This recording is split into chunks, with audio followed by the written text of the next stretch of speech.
أعوذ بالله من الشيطان الرجيم. بسم الله الرحمن الرحيم.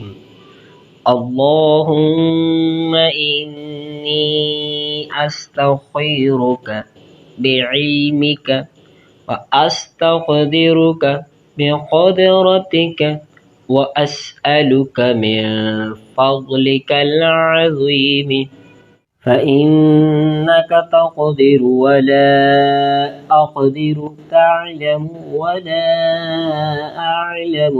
اللهم إن كنت تعلم أن هذا الأمر خير لي في ديني ومعاشي وعاقبة أمري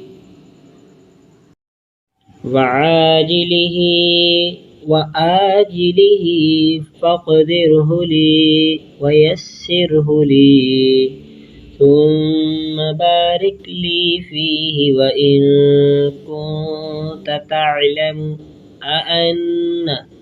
أن هذا الأمر شر لي في ديني ومعاشي وعاقبة أمري وعاجله وآجله فاصرفه عني واصرفني عنه، واقدر لي الخير حيث كان، ثم أرضني به.